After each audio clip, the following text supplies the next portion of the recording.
Marketing का बंदा था। मार्केटिंग मतलब घूमना फिरना। बैठे बैठे मार्केटिंग सही पूछिए तो होता नहीं है। लाख ऑनलाइन बिजनेस आ जाए, कितना भी हो जाए, लेकिन सर जो कहिए ऑनलाइन बिजनेस जहाँ तक चलता है ना, वहाँ पे लोकल कंपनी नहीं सरवाइव कर पाता है। बहुत प्रॉब्लम है, क्योंकि ऑनलाइन बिजनेस जो है वो गांव देहात छोटे छोटे कस्बों तक नहीं पहुंच पाता है। ये जो मेरा ब्लॉग है ना, पटना टू मसरक, ये इसका तीसरा पार्ट है। देखिए, मैं कोई एडिटिंग वगैरह करता नहीं है, मज़ा नहीं आता है। मतलब 10 घंटे की यात्रा को 10 मिनट में दिखा दो, फील नहीं आता है।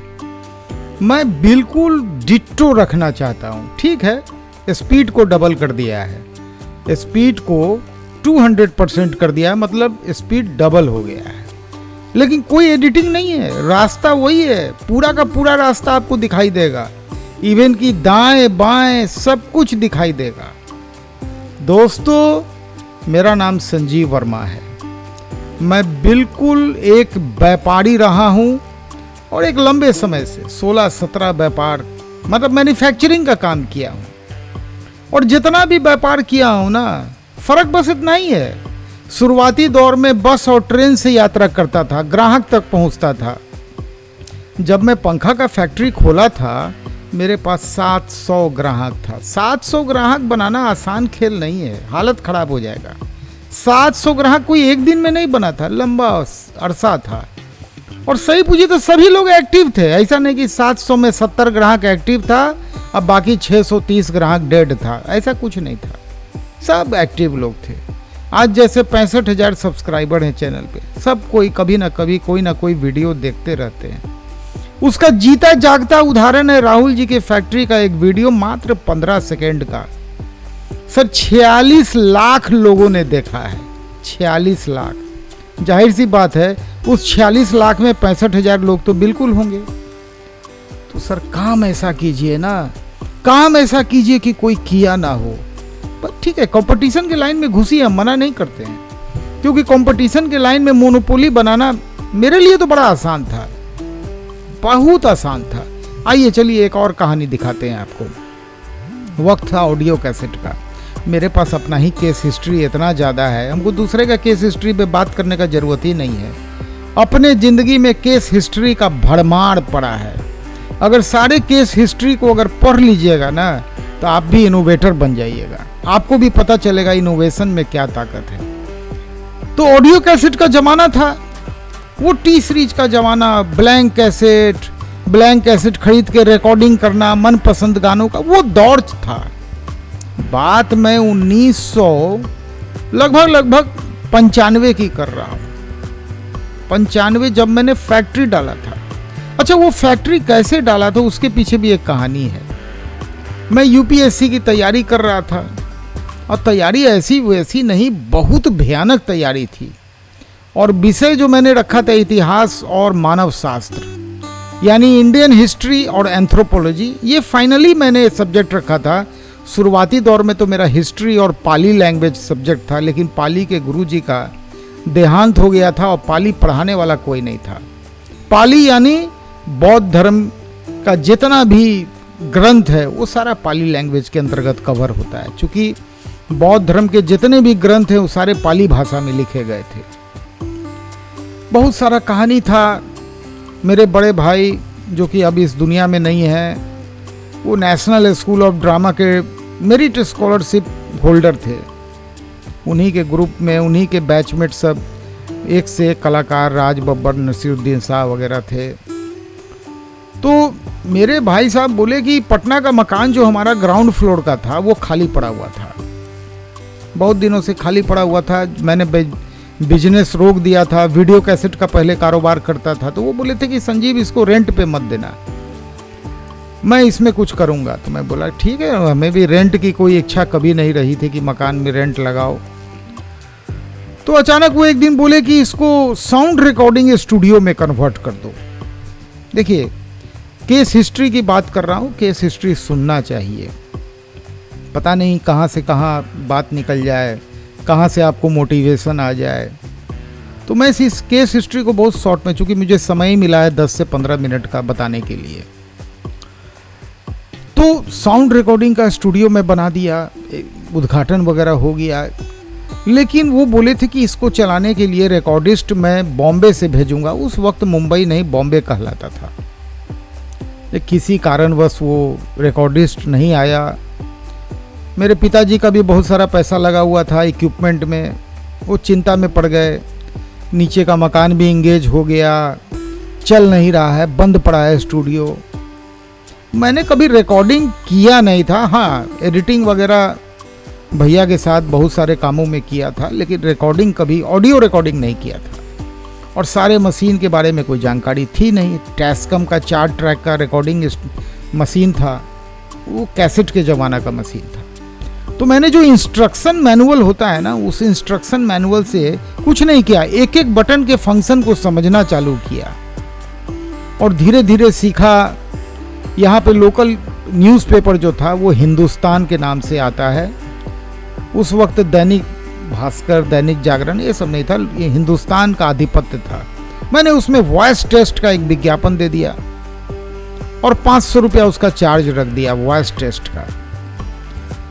धीरे धीरे लोग आने लगे, बहुत लोग वॉइस टेस्ट कराने लगे। तो फिर लोग मेरे से संपर्क किए कि मैं यहाँ पे पूरा एल्बम रिकॉर्ड करना चाहता हूँ। वो दौर चला, अच्छा खासा एल्बम की रिकॉर्डिंग होने लगी। और मैंने एक 1+100 का कॉपियर बनाया था। बहुत लोग एल्बम जब रिकॉर्ड कराते थे तो उनको 100 पीस कैसेट चाहिए होता था, और मैं अकेला आदमी था, कोई हैंड नहीं था। तो 100 पीस कैसेट को रिकॉर्ड करने के लिए मुझे टाइम नहीं था, तो 13 मिनट में 1+100 का मैंने कॉपियर बना दिया। 13 मिनट में वो रिकॉर्डिंग करता था। बहुत बड़ा भव्य कॉपियर था। धीरे धीरे करके ऑडियो कैसेट आने लगा। तो कुछ लोग बोले कि हमको कुछ ब्लैंक कैसेट भी दे दीजिए ना। हम बोले चलो दे देते हैं। तो मैं ब्लैंक कैसेट उस समय खरीदता था। फिर धीरे धीरे पता नहीं दिमाग में क्या आइडिया आया कि कैसेट, ब्लैंक कैसेट की बिक्री हो रही है, लेकिन जनरली हर घर में 50-100 पुराना कैसेट फेंका रहता था। सबके जो रिबन होता है उसमें डैम्प रस्ट लगा होता था, और रिबन अवेलेबल अलग से नहीं था। बस मौका मिल गया हमको, जो चीज नहीं था कदम रख दिया। जैसे आज के डेट में मैंने ऐसा किताब के क्षेत्र में कदम रखा जो चीज नहीं था। अब बताइए, व्यापार का ठीक है, अब किताब ले लीजिए, थोड़ा बिजनेस का आइडिया मिल जाएगा, बिजनेस कैसे करते हैं उसके बारे में जानकारी मिल जाएगी। लेकिन मान लीजिए आपको फैन इंडस्ट्री में आना है और ऐसा कोई किताब आप खोज रहे हैं कि हमको सीधा सीधा उस इंडस्ट्री से जुड़े हुए जितने भी मैन्युफैक्चरर हैं, जैसे मशीन वाले रविंदर जी हो गए, धर्मेंद्र जी हो गए, देवगन जी हो गए, जितने भी कच्चे माल हैं, जैसे टॉप बॉटम वाले विपुल जी हो गए, राहुल जी स्टाम्पिंग बनाते हैं, सॉफ्ट बनाने वाले सुमित जी हो गए, तार बनाने वाले अमित जी हो गए, इस सारे लोगों का पर्सनल मोबाइल नंबर कैसे मिलेगा? ये आसान तो नहीं है। कौन कहाँ बैठा हुआ है, कैसे खोजिएगा? हमें भी खोजने में 5-6 साल लग गया था। जब मैं स्टेबलाइजर के ज़माना से खोजना चालू किया था तो खोजते खोजते इन लोगों तक पहुंचा था। बहुत लोगों से ठगाया था, क्योंकि देखिए व्यापार में ठगना बड़ा आसान है। पैसा बनता है तभी जब एक दूसरे को लोग ठगता है। तो कोई भी आदमी जाएगा, मान लीजिए दिल्ली जाएगा, थोड़ा सा रिसर्च करेगा कि पंखा का अड्डा कहाँ पे है, तो पता चलेगा बसई दारापुर है। पता चलेगा इलेक्ट्रॉनिक अड्डा कहाँ है, तो बोलेगा भाई लाजपत राय मार्केट, लाल किला के सामने, पहुंच जाएगा वहां पे। लेकिन उसी दिल्ली में, उसी फरीदाबाद में सारे मैन्युफैक्चरर बैठे हुए हैं, वहां तक कैसे पहुंचिएगा? तो वहां तक पहुंचने में हमें 5 साल लगा था। कैसे पहुंचा? तो कोई भी पहुंच सकता है, आप भी पहुंच सकते हैं। जाता था लाजपत राय मार्केट में, दुकान के थोड़ा दूर में खड़ा हो जाता था, देखता था कौन आ रहा, कौन सप्लायर है जो माल लेके आया है माल देने के लिए। बस दिन दिन भर बैठ के निगरानी करता था। जब वो माल दे देता था तो उसके पीछे लग जाता था। सर आप क्या बनाते हैं? तो बोले सर हम ऑडियो कैसेट का हाउसिंग बनाते हैं। हम बोले अच्छा कहाँ पे हैं? वो याद है हमको, शंकर जी नाम के व्यक्ति थे। इस तरह से उनसे परिचय हुआ। अब उनसे परिचय क्या हुआ, मतलब ऐसे समझिए कि 50% मेरा कॉस्ट नीचे आ गया। 50% कॉस्ट नीचे आ गया। मतलब दिल्ली में ही माल बन रहा है, लेकिन वो फैक्ट्री कहीं पे कोई, मान लीजिए ओखला इंडस्ट्रियल एरिया है, कोई नागलोई इंडस्ट्रियल एरिया है, कोई बवाना इंडस्ट्रियल एरिया है, कहाँ पे कौन बैठा हुआ है, कैसे खोजिएगा, नहीं पता चलेगा। किसी इंडस्ट्री के सामने में बोर्ड नहीं मिलेगा आपको, बोर्ड मिलेगा तो क्या बनाता है उसकी कोई जानकारी नहीं रहती है, क्योंकि माल वहाँ से बिकना नहीं है, माल तो जाके मंडी से बिकना है, वो लोग को मालूम है। तो इस तरह से मेहनत कर कर के एक एक मैन्युफैक्चरर तक पहुंचा था। हुआ क्या, मेरा परचेज रेट नीचे आ गया। जब आपकी खरीद अच्छी होगी तो जाहिर सी बात है आपका मुनाफा बढ़ जाएगा। दूसरी बात, मार्केट में आप मोनोपोली में आ जाएंगे, क्योंकि आपकी खरीद अब अच्छी है। सबसे बड़ी बात है अच्छी खरीद कैसे करें। ये जो बाजार है ना, ये मसरक के रास्ते में पटना से पड़ता है, बड़ा जाम उम लगा रहता है। असल में इतना नैरो रोड है ना, इसी में ट्रक बस सब का क्रॉसिंग होता है। देखिए, मैं जब ब्लॉगिंग करने का सोचा, टाइम पास करने का बहुत अच्छा सहारा ब्लॉगिंग है। चुपचाप से गाड़ी लीजिए, 10-15 दिन की यात्रा में निकल जाइए, घूमते रहिए, बक बक बक बक करते रहिए रोड के बारे में, ये रोड ऐसा है, वो रोड ऐसा है, फालतू की बातें सुन सुन के। मैं तो ब्लॉगिंग का वीडियो इसलिए देखता था कि रोड का आइडिया हमको लेना था। मैं रोड के आइडिया करने के लिए ब्लॉगिंग का वीडियो देखता था, और विश्वास नहीं कीजिएगा, ऑडियो को डाउन कर देता था, मोबाइल के ऑडियो को 0 कर देता था, उसको देखता था 1.5x या 2x में, मैंने फास्ट करके देखता था। वो जरूरत थी, उस जरूरत को कोई पूरा नहीं कर रहा था, मजबूरी थी, लोगों को टाइम पास करना था या रोड का आइडिया करना था। लोग ब्लॉगिंग का वीडियो देख रहे हैं, मिलियंस में व्यूज जा रहा था। मैं बोला चलो ये जरूरत है ना, काम की बात करेंगे, ब्लॉगिंग के द्वारा कैसे लोगों को व्यापार में ला सकें, मैं उसकी चर्चा करूंगा। लग गया उस काम में। मैंने जब वीडियो आज से 2 दिन पहले पहला वॉल्यूम डाला ब्लॉगिंग का, तो कई लोग देखे, मेरे व्हाट्सएप में कई कमेंट आया, कई लोग कॉम्बो पैक बुक लिए। अब देखिए, ब्लॉगिंग के क्षेत्र में जो जिस क्षेत्र का वीडियो देखते हैं वो दूसरा वीडियो नहीं देखते हैं, ये तो जग जाहिर है। जो ब्लॉगिंग का वीडियो देखते हैं वो सिर्फ ब्लॉगिंग का वीडियो देते हैं, वो बिजनेस का वीडियो देखते नहीं है। तो मैं बोला चलो ब्लॉगिंग ही करते हैं, अब ब्लॉगिंग के द्वारा बिजनेस की बात करेंगे।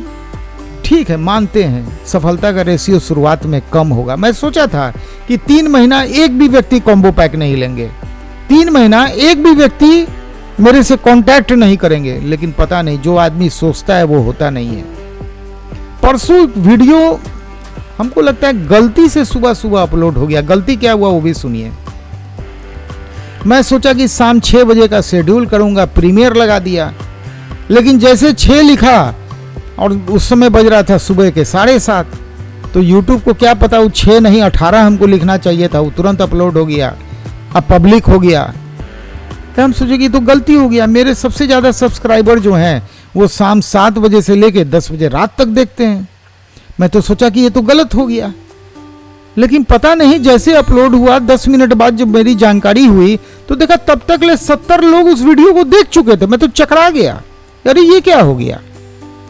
तब मैं सोचा कि चलो अब से सुबह 7 बजे ही वीडियो अपलोड करूंगा, क्योंकि देखिए एक ऐसा समय, कौन सा वीडियो 1 घंटे का है।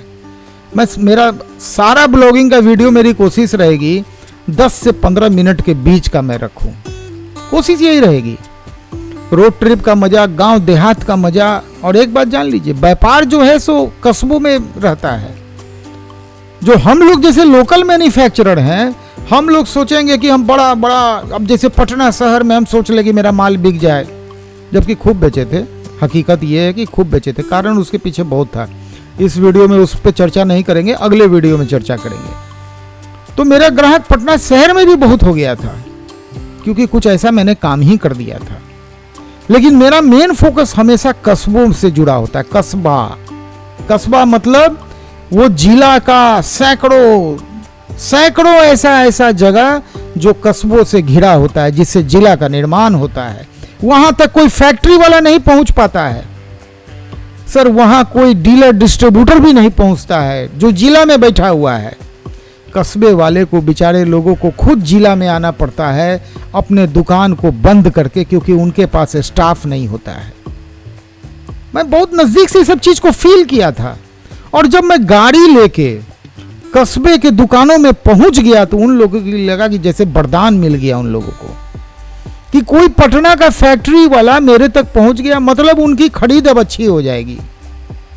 सर, हर कोई चाहता है, हर दुकानदार चाहता है जिला का कि उसको एक लोकल ब्रांड मिले और दूसरे आदमी को वो माल नहीं दे, लेकिन कस्बा में तो एक ही दुकान होता है, उसको कोई कंपटीशन होता ही नहीं है।